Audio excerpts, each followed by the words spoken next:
ఐపీఎల్లో ముంబై ఇండియన్స్ ఎప్పుడూ హాట్ ఫేవరెటే. ప్రతి సీజన్లోనూ డేంజర్ టీమ్గానే బరిలో దిగుతుంది. ఈసారి కూడా అలాగే ఎంట్రీ ఇచ్చింది. అందుకు తగినట్టే చూడటానికి జట్టు చాలా బలంగా ఉంది. బ్యాటింగ్, బౌలింగ్లోనూ స్టార్లున్నారు. సీనియర్లు, యువ ప్లేయర్లతో బ్యాలెన్స్డ్గానే కనిపిస్తోంది. కానీ సరైన ఫలితాలు మాత్రం అందుకోలేకపోతోంది. అద్భుతాలు చేయలేకపోతోంది. కెప్టెన్సీ మార్పు కూడా జట్టును దెబ్బతీస్తోంది. పాండ్యా సరైన నిర్ణయాలు తీసుకోలేకపోతున్నాడనే చర్చ ఉంది. గెలవాల్సిన మ్యాచ్ల్లోనూ ముంబై ఇండియన్స్ ఓటమికి హార్దికే కారణమనే వాదన వినిపిస్తోంది. అయితే ఇప్పుడు ముంబై కష్టాల్లో ఉంది. ప్లే ఆఫ్స్ చేరడానికి ఎక్స్ట్రాఆర్డినరీ ఆట తీరును ప్రదర్శించాల్సిందే. అందుకే బ్యాటర్స్ మరింత బాధ్యత తీసుకోవాల్సిన అవసరం ఉందని మాజీలు అంటున్నారు. బ్యాటింగ్ బలపడాలని తేల్చి చెబుతున్నారు.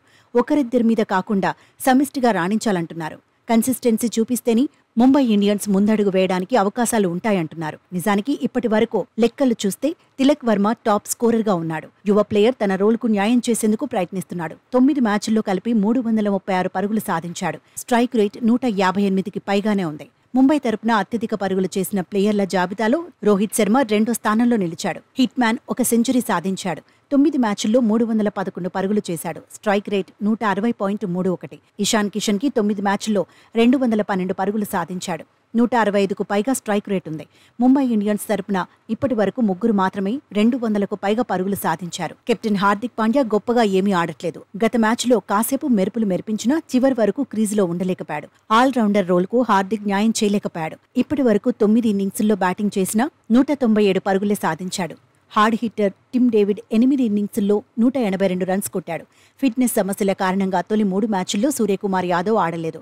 సీజన్లో ఇప్పటి వరకు 6 మ్యాచ్ల్లో బరిలో దిగాడు. కొన్ని మ్యాచ్ల్లో అద్భుతంగా రాణించాడు. ఇప్పుడు సూర్య కూడా నిలకడగా బ్యాట్కు పని చెప్పాల్సిన పరిస్థితి వచ్చింది. స్కై 6 మ్యాచ్ల్లో 166 పరుగులు సాధించాడు. రొమారియో మెరుపులు ఒక్క మ్యాచ్కే పరిమితమయ్యాయి. బౌలింగ్లో బూమ్రా టాప్ వికెట్ టేకర్గా కొనసాగుతున్నాడు. ఆర్సీబీతో మ్యాచ్లో 1 ఓవర్లో 19 పరుగులు ఇచ్చినా ఆ వెంటనే పుంజుకున్నాడు. ఇప్పటి వరకు జస్ప్రీత్ బూమ్రా 14 వికెట్లు తీశాడు.